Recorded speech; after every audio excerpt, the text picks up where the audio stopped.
Welcome to Alkawache. Today our topic is drugs. Drugs is a very important topic for all of us. Whether we are parents or we're in our teenage years, what we're finding is that drugs are taking more and more control of our society. It's not the case that drugs is diminishing. Drugs are becoming more convoluted, drugs are becoming more complex, and they're creating more and more damage and destruction to our children and to ourselves. So for this reason I want to touch on this topic. Why is drugs such a big issue?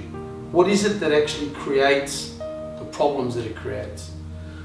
I want to talk to you about where the problems begin. We have within the Kabbalah is this beautiful diagram here. What it shows us is, it shows where the soul is. It shows us where our emotions and our physical life is. And I'll just go through it. So basically we have the spirit here, we have our spiritual soul here, we have the human soul here. And these three aspects are in actual fact feeding the mind.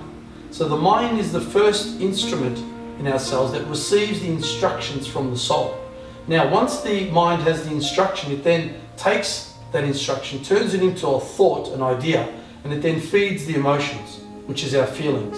Then once our feelings have then been fed by the mind, it then moves towards the energy or the vital body.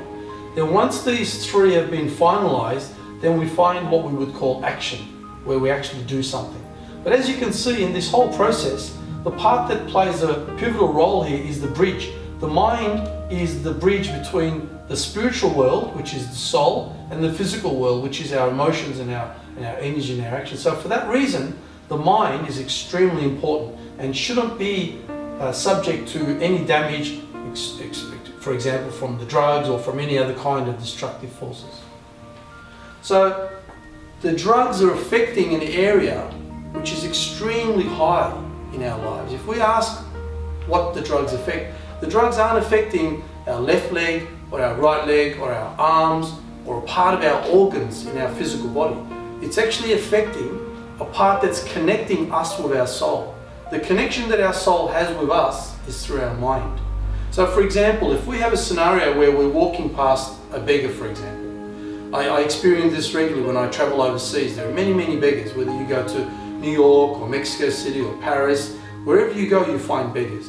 What's interesting to observe is that the person next to you will just walk past the beggar, knowing that they're there, but not really consider any other option or any other alternative to just walking past. This is really interesting to us. What is going on in the minds of these two people? Why is it that one of them stops, puts his hand in his pocket, maybe puts $5 or $10 for the beggar, and the other one just keeps walking? The thing that's making the decision isn't the mind. The thing that's making the decision is the soul. But the soul then gives instructions to the mind to say we should be compassionate, we should be generous, we should be charitable. And so then the mind follows instructions. Now here's where the problem is.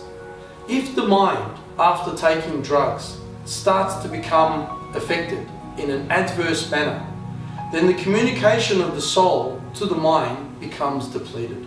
And so we have this problem. We have the problem of having a triangle, and we can say this is our soul. This soul has its spiritual aspect, the feminine aspect, its masculine aspect. Now the important thing is this then leads us to the mind, which has thought, or we actually think in this process. This then leads us to the emotions, we have feelings. This then leads us to the vital world, which is the world of energy. And this then leads to action. Now, the problem is the drugs impacts the mind. When this stops functioning properly, this communication between the soul and the rest of our lives is impacted adversely. Instead of the drugs, what we should be using is meditation. What the drugs do when we take drugs, when someone takes a drug, and just recently I was actually, I experienced it because I had kidney stones. I went to the hospital and the nurse said, "Are you allergic? Because I'm going to give you morphine." And I said, "No, I'm not." And she injected morphine into me. And what was interesting was that after 25 years of meditating and being an instructor for 20 of those years, I could actually compare the effect of the morphine and the meditation. What the morphine did was that it stopped making me feel the pain from my kidney, because I had the kidney stone on my left here. And I actually started to feel really, really comfortable. In fact, I started to get into what we could call higher states of ecstasy. What I realized in that moment was I was feeling the same state that I feel when I actually meditate. It was the same place that I went.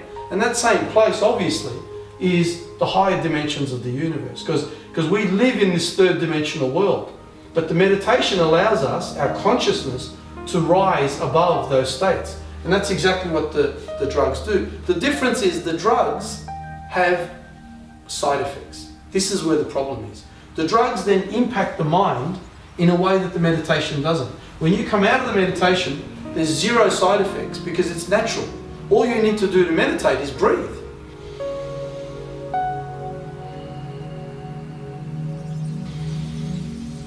Close your eyes, try to still the mind, and the rest of the process is quite simple. We will talk about that in other sessions.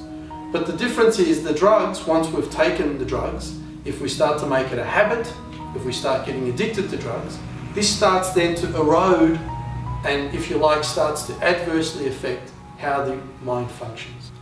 Just repeating, if you have any questions regarding the topic today, please email us at samozlak@gmail.com or visit our website www.samozlak.com.au.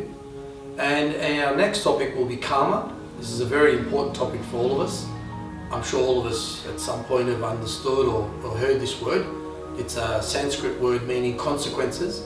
The Hindus and the Buddhists teach this regularly. It just means the things that happen to us. And we believe that the things that sometimes we're very good people, so we get confused why bad things happen to us. So in our next topic at Arkavakcha, we'll be discussing karma.